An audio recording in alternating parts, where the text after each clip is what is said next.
وہ پورا دن انہوں نے غار کے اندر گزارا۔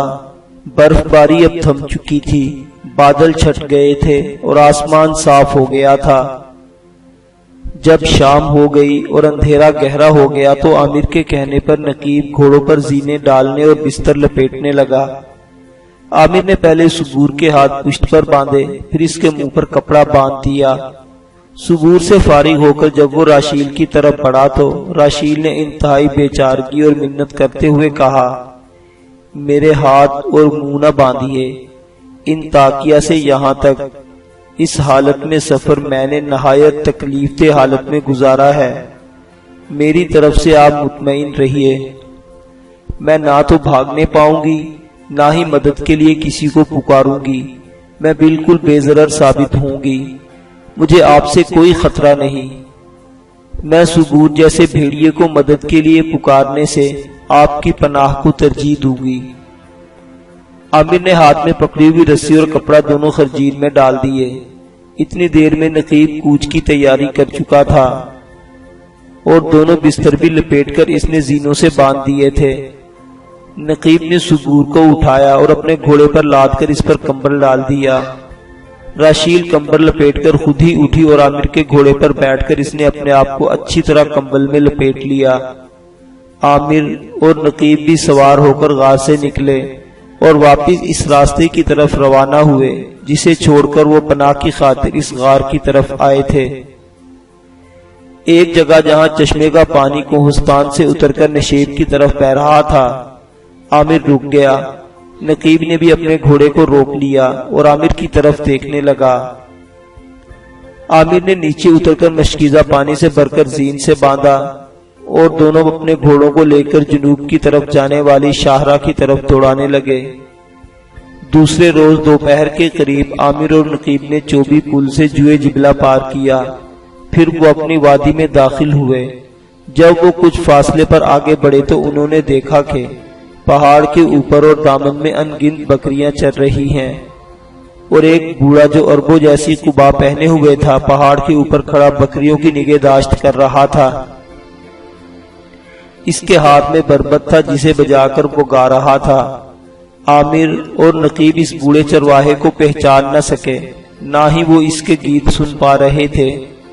جب وہ اور نزدیک ہوئے تو اس چرواہے کی آواز صاف اور واضح ہو کر ان کی سماعت سے ٹکرائی۔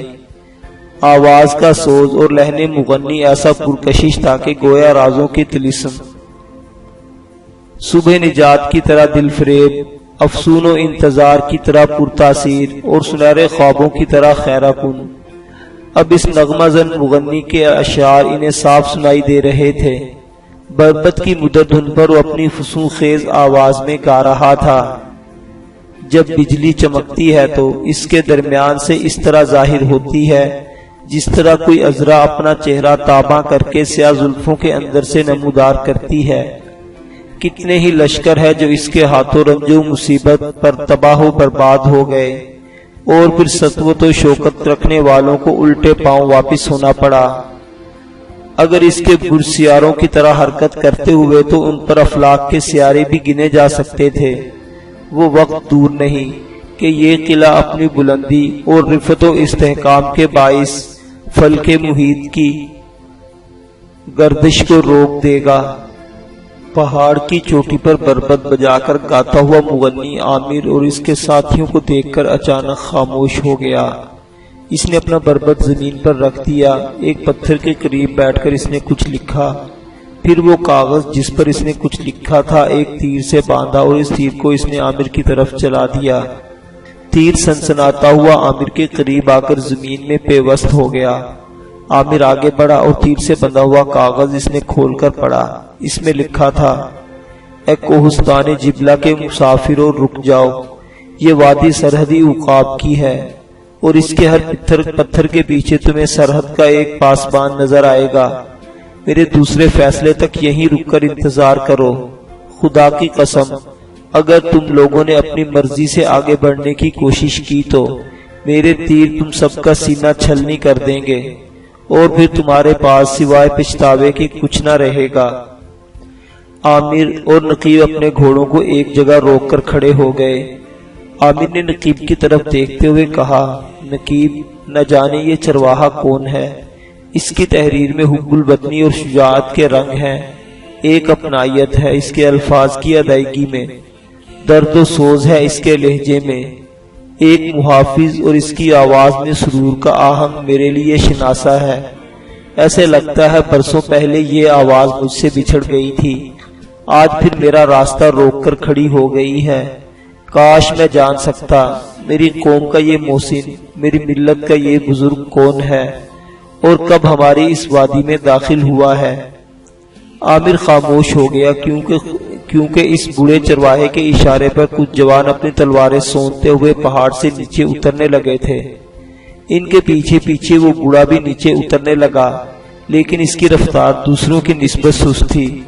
عامر اور نقیب اپنے گھوڑوں سے اتر کر کھڑے ہو گئے۔ پہاڑ سے اترنے والے نزدیک آ کر عامر اور نقیب کو پہچان گئے اور آگے بڑھ کر دونوں سے مصافحہ کرنے لگے۔ اتنی دیر میں وہ بوڑھا بھی قریب آ گیا۔ عامر اسے پہچان گیا، وہ امیس بن حران تھا، وہی امیس جو بربط میں بجا کر دمشق کی بدحالی کے گیت گایا کرتا تھا۔ عامر نے اپنے گھوڑے کی باگ چھوڑ دی اور امیس کی طرف بھاگا۔ امیس نے قریب آ کر عامر کو گلے لگا لیا۔ عامر نے امیس کی گردن پر سر رکھتے ہوئے کمال رقت میں پوچھا، میرے بزرگ، آپ کب اس وادی میں داخل ہوئے؟ امیس نے علیحدہ ہوتے ہوئے کہا، مجھے یہاں آئے ہوئے 3 روز ہی ہوئے ہیں۔ دمشق میں اب میرے جیسے انسان کا رہنا محال ہے۔ طاہر المرغزانی جو وقت کا وزیر ہونے کے علاوہ شہر کا کوتوال اور محتسب بھی ہے، اس نے شہر میں ظلم کی ایسی چکی چلا رکھی ہے جس سے کوئی محفوظ اور معمون نہیں ہے۔ سو میں دمشق کو خیر بات کہہ کر تمہاری طرف چلا آیا۔ عامر نے شکوہ کرتے ہوئے کہا، اور یہاں آ کر آپ بکریاں کیوں چرا رہے ہیں؟ جہاں میں رہوں گا وہاں آپ کی رہائش بھی ہوگی، آپ یہاں میرے صلاح کار اور ناصح بن کر رہیں گے۔ پھر عامر نے نقیب کی طرف اشارہ کر کے کہا، یہ میرا دست راست نقیب بن حرہ ہے، ایک مخلص دوست اور بے غرض ساتھی۔ اور اب وہ سب پیدل ہی چل رہے تھے۔ عامر کے آنے کی اطلاع آنن فانن بستی اور مستقر میں پھیل گئی تھی، اور ان گنت مرد اور عورتیں تربیت کے میدان میں جمع ہو گئے تھے۔ تنگ گھاٹی سے نکل کر عامر جب کھلے میدان میں داخل ہوا تو لوگوں نے چاروں طرف سے اسے گھیر لیا۔ لوگوں کے ہجوم میں عامر اور نقیب آگے ہی بڑھتے رہے، حتیٰ کہ ان کے سامنے بوڑھی خاتون ماریا آ گئی۔ اس کے ساتھ مونس کی بیوی اسماء اور امیمہ بھی تھی۔ ماریا نے ہاتھ بلند کر کے عامر کو رکنے کا اشارہ کیا اور عامر رک گیا۔ اتنے میں لوگوں کے ہجوم کے اندر سے سعد نکل آیا۔ پہلے اس نے عامر اور نقیب سے مصافحہ کیا، پھر مونس نے، اور دونوں عامر کے پہلو میں کھڑے ہو گئے۔ راشیل بھی گھوڑے سے اتری اور عامر کے قریب آ کر کھڑی ہو گئی۔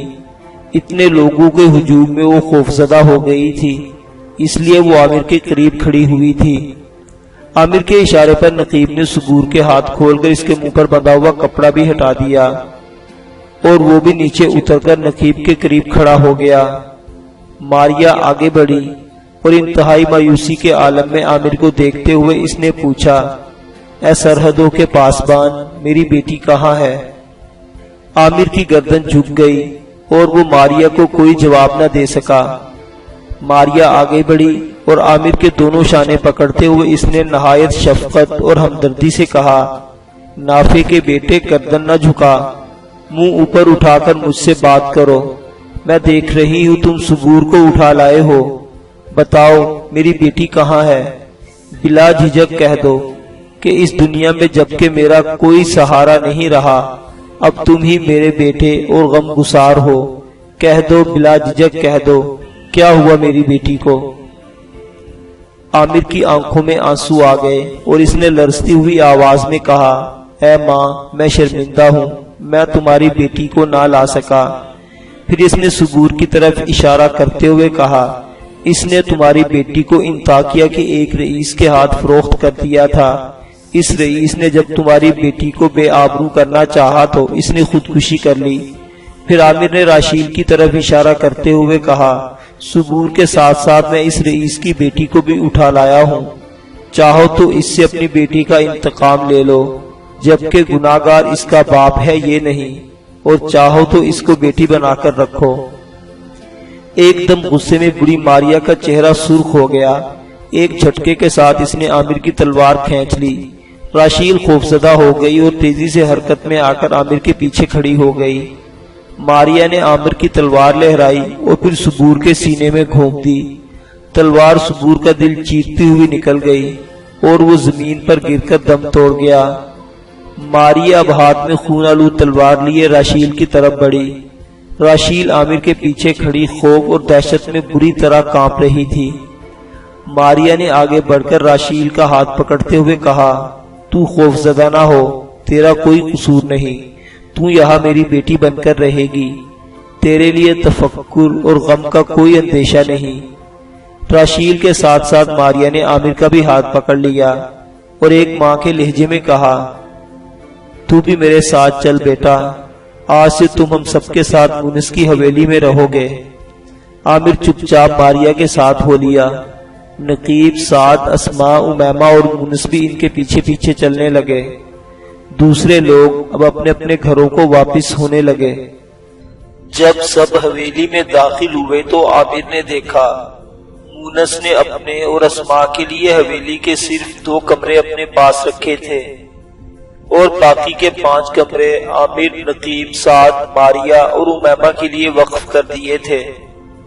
ماریا نے ان کمروں کی طرف اشارہ کرتے ہوئے عامر سے کہا، عامر میرے بیٹے، آج سے ہم ان کمروں میں ایک ہی خاندان کے افراد کی طرح رہیں گے۔ میری ایک بیٹی مجھ سے ہمیشہ کے لیے جدا ہو گئی، لیکن راشیل اور امیمہ کی صورت میں اللہ نے مجھے 2 اور بیٹیاں دے دی ہیں۔ یہی نہیں، تم، نقیب اور سعد میرے بیٹے ہو، اور جس ماں کے 3 شیردل بیٹے ہوں اسے کیسا غم، کیسا تفکر۔ اب انہی کمروں میں ہم سب کے کھانے اور رہنے کا انتظام ہوگا۔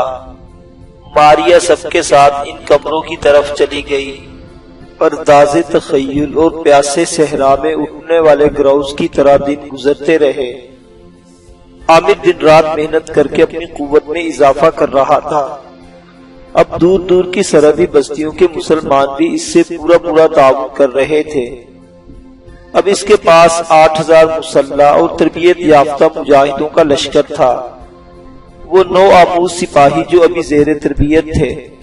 اس کے علاوہ پہاڑوں کے دامن میں واقع مستقر کو اور وسیع کر دیا گیا تھا، اور جو سپاہی شادی شدہ تھے ان کے لیے اپنے بیوی بچوں کے ساتھ رہنے کا انتظام کر دیا گیا تھا۔ ایک روز عامر، نقیب، سعد اور مونس 9 آموز جنگی جوانوں کو تربیت دینے کے بعد دوپہر کے کھانے کے لیے حویلی میں داخل ہوئے۔ مونس اس طرف مڑ گیا جہاں وہ اپنی بیوی اسماء کے ساتھ رہتا تھا۔ عامر، نقیب اور سعد حویلی کے دوسرے حصے کی طرف چلے گئے۔ عامر نے دیکھا صحن میں راشیل اور امیمہ بیٹھی برتن دھو رہی تھی، اور سامنے والے کمرے میں ماریا بیٹھی شاید انہی کا انتظار کر رہی تھی۔ راشیل کے پاس سے گزرتے ہوئے عامر رک گیا۔ اتنی دیر میں ماریا بھی اٹھ کر باہر آ گئی۔ عامر نے ایک لمحہ راشیل کی طرف دیکھا، پھر مدھم سی آواز میں اس نے پوچھا، تم یہاں کیسی ہو؟ راشیل کے ہونٹوں پر مسکراہٹ پھیل گئی۔ اس نے کہا، بہت دنوں بعد آپ نے یہ سوال کیا ہے۔ گو میں یہاں اسیر ہوں، لیکن میری زندگی اسیر کسی نہیں ہے۔ یہاں مجھے اپنے گھر سے بہتر ماحول ملا ہے۔ عامر نے اس بار ماریا کی طرف دیکھتے ہوئے کہا، ماں، راشیل سے گھر کا کام نہ لیا کرو، ورنہ یہ یہاں سے واپس جا کر ہم سب کی برائی کرے گی۔ ماریا کے بجائے راشیل نے خود ہی جواب دیا، یہ آپ سے کس نے کہا؟ کوئی مجھ سے کام لیتا ہے، میں گھر کا کام اپنی خوشی اور رضا سے کرتی ہوں۔ امیمہ برتن دھوتی رہی۔ راشیل اپنی جگہ سے اٹھی اور ماریا کے قریب ہوتے ہوئے اس نے پوچھا، ماں، میں ان کے لیے کھانا لاؤں؟ ماریا نے پرسکون لہجے میں کہا، لے آؤ بیٹی، میں فرش پر چٹائی بچھاتی ہوں۔ جس کمرے سے ماریا نکلتی تھی اسی میں اس نے چٹائی بچھا دی۔ راشیل بھاگ بھاگ کر وہاں کھانے کے برتن رکھنے لگی۔ عامر، نقیب اور سعد ابھی چٹائی پر بیٹھ کر کھانا شروع ہی کیا تھا کہ حویلی کے بیرونی دروازے پر دستک ہوئی۔ عامر اپنی جگہ سے اٹھتا ہوا بولا، تم دونوں بھائی کھانا کھاؤ، میں دیکھتا ہوں کون آیا ہے۔ نقیب فوراً اٹھ کر جوتے پہنتے ہوئے کہا، آپ بیٹھے، میں خود دیکھتا ہوں کون ہے۔ عامر چٹائی پر بیٹھنا ہی چاہتا تھا کہ اس نے دروازے پر مونس کی آواز سنی۔ وہ گھبراہٹ اور پریشانی میں کسی سے گفتگو کر رہا تھا۔ عامر بھی نقیب کے پیچھے پیچھے ہو لیا۔ سعد نے بھی کھانے سے ہاتھ کھینچ لیا اور وہ بھی حویلی کے بیرونی دروازے کی طرف چل دیا۔ انہوں نے دیکھا ایک مسلح جوان جو سیاہ گھوڑے کی باگ پکڑے ہوئے تھا، دروازے پر کھڑا تھا۔ چوں ہی اس کی نگاہ عامر پر پڑی، اس نے بے صبری کا مظاہرہ کرتے ہوئے کہا، یا امیر، تیتوس کے ایک لشکر کا حصہ آج شام سے قبل کسی بھی وقت یہاں سے 5 میل اوپر کی مسلمان بستیوں پر حملہ آور ہوگا۔ اس بار وہ ایک گہری چال چل رہے ہیں۔ انہیں یہ تو خبر ہو چکی ہے کہ ان کے سینکڑوں جوان جبلہ کے اس پار مارے گئے تھے، لیکن انہیں یہ نہیں معلوم کہ ان کا نقصان کس کے ہاتھوں ہوا۔ اس راز کو جاننے کے لیے تیتوس نے اپنے لشکر روانہ کیے ہیں۔ ایک لشکر جس کی حیثیت ہراول دستے کی سی ہوگی، مسلمان بستیوں کو لوٹ مار کا سلسلہ شروع کرے گا۔ دوسرا لشکر ہراول سے ذرا ہٹ کر اوٹ میں رہے گا، اور اگر ان کے ہراول پر کسی نے حملہ کیا تو یہ دوسرا لشکر پشت کی جانب سے اپنے ہراول کی مدد کرے گا۔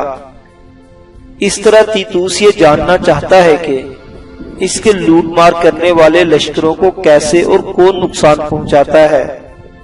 ان سب کی تعداد 6000 کے قریب ہوگی۔ جب آنے والا مخبر رکا تو عامر کی ایسی آواز بلند ہوئی گویا تہے گرداب سے افلاک کا دربان بن کر کوئی بولا ہو۔ اس نے مخبر سے مخاطب ہو کر پوچھا، کیا تم اس علاقے کی نشاندہی کر سکو گے جسے تیتوس کے آدمی اپنے ترکتاز کا ہدف بنائیں گے؟ اس آنے والے نے ایک عزم کا اظہار کرتے ہوئے کہا، اے امیر، آپ مطمئن رہیے، میں اس جگہ سے خوب واقف ہوں۔ میں آندھی، جھکڑ اور برف کے طوفانوں میں بھی آپ کو اس جگہ کی نشاندہی کرا سکتا ہوں۔ یا امیر، یہ 5 میل کی مسافت تو کچھ بھی نہیں۔ اب ہم میں اس قدر استطاعت ہے کہ ہم راسو شمرا سے کوہستان ہرمون اور ان تاکیہ سے قلعہ حارب کے جنوب تک اپنے ہدف اور نشان کو پہچان رکھتے ہیں۔ عامر نے اس سے آگے کچھ نہ کہا۔ وہ اس کمرے کی طرف بھاگا جہاں بیٹھ کر وہ کھانا کھانے لگا تھا۔ وہاں پڑی ہوئی اس نے اپنی زرہ اور جنگی ہتھیار اٹھائے اور استبل کی طرف بھاگ کھڑا ہوا۔ نقیب اور سعد بھی اس کے پیچھے پیچھے اپنے ہتھیار اٹھا کر استبل کی طرف چلے گئے۔ مونس بھاگ کر اپنے گھر کے اندر چلا گیا۔ راشیل اور امیمہ پریشان ہو گئی تھی۔ ماریا عامر کو آوازیں دیتی رہی، لیکن عامر نے کسی کی نہ سنی۔ استبل میں آ کر تینوں نے زرہ پہنی، سر پر خود رکھے، اور جب وہ اپنے آپ کو ہتھیاروں سے مسلح کر کے اپنے گھوڑوں پر سوار ہونے لگے تو مونس بھی اپنے آپ کو مسلح کر کے اپنے کمرے سے نکل آیا۔